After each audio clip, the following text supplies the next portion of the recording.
अगर किसी खास एक समुदाय के लोग अगर जातिगत जनगणना में इन्वॉल्व रहते तो आरोप लगाते। और हमारे नेता आदरणीय तेजस्वी प्रसाद यादव जी का और गरीबों के जुबान आदरणीय लालू प्रसाद यादव जी पहले से ही उनका एजेंडा था कि जातिगत जनगणना हो और संख्या बल के हिसाब से जिसकी जितनी संख्या है उस हिसाब से उनकी भागीदारी मिलनी चाहिए। भारतीय जनता पार्टी के लोग सभी लोग सर्वसम्मति से विधानसभा में पास हुआ। तो इसमें आप देश में आपकी सरकार है, आप गृह मंत्री हैं, आप देश में स्वतंत्र एजेंसी से आप जनगणना करा लीजिए और हमारी ऐसी सरकार बनेगी जो कमाई, पढ़ाई, सिंचाई, दवाई और करवाई वाली सरकार बनेगी। ये भारतीय जनता पार्टी के लोगों को भय है। यहाँ सरकार बनी, एनडीए की सरकार बिहार से खत्म हुई, उसके बाद कर्नाटक से खत्म हुई, हिमाचल से खत्म हुई, अभी 5 स्टेट में सरकार विधानसभा चुनाव हो रहा है। भारतीय जनता पार्टी के लोगों अब पूरी तरह भयभीत है और खास करके बिहार से भयभीत है। हमारे नेता आदरणीय तेजस्वी प्रसाद यादव जी और आदरणीय लालू प्रसाद यादव जी से भयभीत है। हमको कहता है अभी तक 5 बार अमित शाह जी आए हैं, 1000 बार यहाँ आना होगा। जब अमित शाह जी को उतना फक्र है देश की जनता पर और खास करके बिहार पर वो फोकस दे रहे हैं, तो आने के पहले आप कहाँ थे? और हमारी ऐसी सरकार बनेगी जो कमाई, पढ़ाई, सिंचाई, दवाई और करवाई वाली सरकार बनेगी। जिस तरीके से हुआ है उसमें कई सारी गड़बड़ियां हैं। ऐसे में मुस्लिमों का आबादी बढ़ा दिया गया, यादवों का आबादी बढ़ा दिया गया और अति पिछड़ों को ऐसे ही छोड़ दिया गया। तमाम विषयों पर चर्चा करेंगे। हमारे साथ बात करने के लिए राजद विधायक मुकेश कुमार यादव हैं। मुकेश जी, अमित शाह बिहार आए थे, ऐसे में कई सारे गंभीर आरोप लगा रहे थे, तुष्टीकरण का आरोप लगा रहे थे। अमित शाह कह रहे थे कि जिस तरीके से जातीय जनगणना हुआ है उसमें भी कई सारी गड़बड़ियां हैं। कैसे देख रहे हैं? देखिए, जातिगत जनगणना जो की गई है वह एकदम निष्पक्ष स्वतंत्र रूप से किया गया है, क्योंकि जातिगत जनगणना में जो कर्मी होते हैं उस सभी जाति, सभी धर्म के लोग रहते हैं। उसमें अपर कास्ट के भी लोग रहते हैं, पिछड़ा वर्ग के भी लोग रहते हैं, अति पिछड़ा के लोग भी हैं और अनुसूचित जाति, अनुसूचित जनजाति के लोग, अल्पसंख्यक के लोग, सभी वर्ग के लोग हैं। अगर किसी खास एक समुदाय के लोग अगर जातिगत जनगणना में इन्वॉल्व रहते तो आरोप लगाते। और हमारे नेता आदरणीय तेजस्वी प्रसाद यादव जी का और गरीबों के जुबान आदरणीय लालू प्रसाद यादव जी पहले से ही उनका एजेंडा था कि जातिगत जनगणना हो और संख्या बल के हिसाब से जिसकी जितनी संख्या है उस हिसाब से उनकी भागीदारी मिलनी चाहिए। पहले से भी हमारे नेता का सोच था। और विधानसभा में जिस समय हम लोग सरकार में नहीं थे, उस समय सरकार में नहीं थे, विपक्ष के नेता, हमारे नेता आदरणीय तेजस्वी प्रसाद यादव जी विपक्ष विरोधी दल के नेता थे। उन्होंने प्रस्ताव लाया विधानसभा में और उन्होंने कहा कि जातिगत जनगणना कराई जाए और सर्वसम्मत से बिहार के माननीय मुख्यमंत्री आदरणीय नीतीश कुमार जी और उस समय भारतीय जनता पार्टी के लोग, सभी लोग सर्वसम्मति से विधानसभा में पास हुआ। और उसके बाद वहाँ सरकार भी भारतीय जनता पार्टी के केंद्र में है और उस समय माननीय मुख्यमंत्री जी एनडीए में थे। सभी एक शिष्टमंडल हमारे नेता आदरणीय तेजस्वी प्रसाद यादव जी भी गए और यह जातिगत जनगणना वास्तविक में केंद्र को करानी चाहिए, क्योंकि केंद्र सरकार जातिगत जनगणना कराती थी पूरे देश में, सभी स्टेट में, सभी राज्य में जातिगत जनगणना होती। लेकिन भारतीय जनता पार्टी की जो सरकार है और माननीय प्रधानमंत्री उसको सिरे से खारिज कर दिया गया। उसके बाद बिहार विधानसभा में निर्णय लिया गया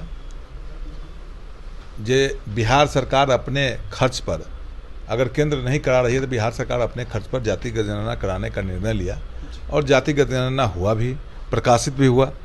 अगर भारतीय जनता पार्टी के लोग, खास करके अमित शाह जी आए हैं, गृह मंत्री हैं, उनको झूठ साँच नहीं बोलना चाहिए। किसी पद पर और रिजनेबल पद पर कोई व्यक्ति रहता है तो झूठ नहीं बोलना चाहिए। उन्होंने जातिगत जनगणना के बारे में कहे हैं कि जातिगत जनगणना यादव और मुसलमान की संख्या बढ़ाया गया जी। तो इसमें आप देश में आपकी सरकार है, आप गृह मंत्री हैं, आप देश में स्वतंत्र एजेंसी से आप जनगणना करा लीजिए। उसमें यादव और मुसलमान की संख्या अगर बढ़ गया तब घटा दीजिए। ये लोग बौखलाए हुए हैं क्या? 24-25 पूरी तरह उनका एक ही एजेंडा है। हमारे जब से राष्ट्रीय जनता दल के समर्थन से बिहार में महागठबंधन की सरकार बनी है और जो सरकार आदरणीय नेता तेजस्वी प्रसाद यादव जी के सहयोग से बिहार में जो निर्णय हो रही है, खास करके हमारे नेता आदरणीय तेजस्वी प्रसाद यादव जी 2020 में हमारे एजेंडा में था, जो हमारी सरकार बनेगी तो हम 10 लाख युवाओं को सरकारी नौकरी देंगे और हमारी ऐसी सरकार बनेगी जो कमाई, पढ़ाई, सिंचाई, दवाई और करवाई वाली सरकार बनेगी। और उस पर महागठबंधन की सरकार खरा उतर रही है। इसीलिए भारतीय जनता पार्टी के लोगों को भय है। यहाँ सरकार बनी, एनडीए की सरकार बिहार से ख़त्म हुई, उसके बाद कर्नाटक से ख़त्म हुई, हिमाचल से ख़त्म हुई, अभी 5 स्टेट में सरकार, विधानसभा चुनाव हो रहा है। भारतीय जनता पार्टी के लोग अब पूरी तरह भयभीत है और खास करके बिहार से भयभीत है। हमारे नेता आदरणीय तेजस्वी प्रसाद यादव जी, आदरणीय लालू प्रसाद यादव जी से भयभीत है।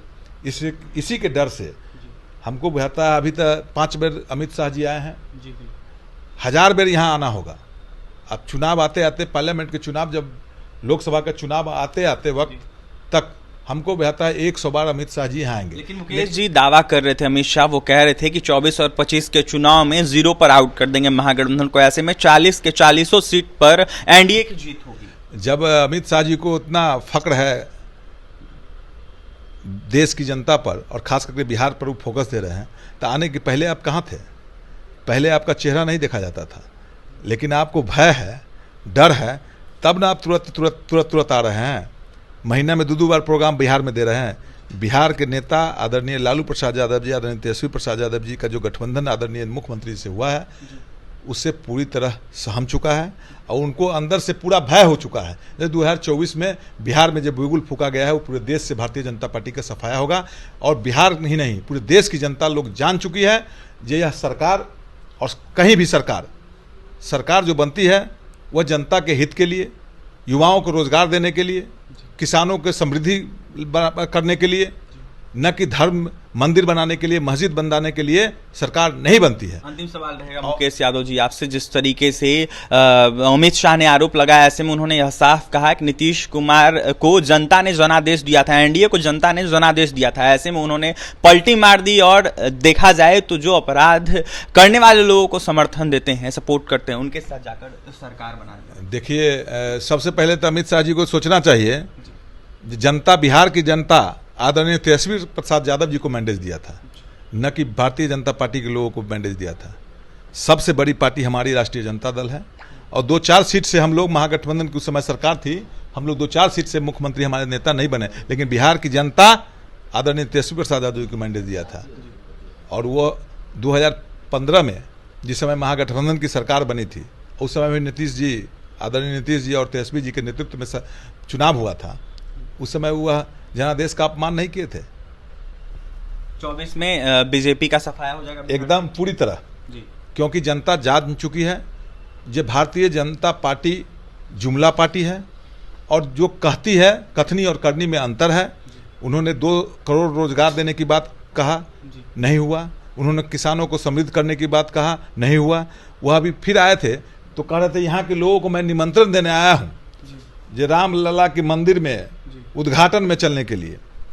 मैं उनको कहना चाहता हूँ आपके मीडिया के माध्यम से, ईश्वर के प्रति सभी समुदाय के लोगों को और सब लोगों को ईश्वर के प्रति आस्था है, लेकिन आप सिर्फ रामलला मंदिर बनाने से अगर पेट हमारा चल जाता, हम भूखा नहीं रहते, हमको अगर भोजन मिल जाता, तो सब लोग मंदिर बनाने के ही काम करते।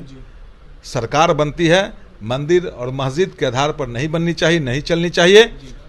नेता जो है, बिहार हो, केंद्र हो, उनको रोजगार की बात करनी चाहिए, जिससे हमारे नौजवानों को रोजगार मिलेगा, वो अपना पेट और बाल बच्चे और अपना जीवन बसर करेगा, न कि मंदिर मस्जिद बनाने से। और मंदिर मस्जिद के भारतीय जनता पार्टी के लोग उन्माद फैलाना चाहती है, लेकिन इस बार पूरे देश की जनता जान चुकी है, पूरे देश से सफाया होगा। देखिए, पूरे देश से सफाया होगा, ऐसे में पूरी जनता जान चुकी है। तुष्टीकरण की राजनीति उल्टा खुद बीजेपी वाले लोग करते हैं, ऐसे में लगातार बयान देते रहते हैं। बिहार में युवाओं को रोजगार दिया जा रहा है, इस पर कहीं ना कहीं जिस तरीके से सवाल उठाया जा रहा है, इसको लेकर मुकेश कुमार यादव, जो कि बाजपट्टी से राजद विधायक है, जमकर निशाना साधे थे बीजेपी पर। तो वहीं यह साफ कहते हुए नजर आ रहे थे कि आने वाले 24 और 25 में बिहार से सीधा बीजेपी को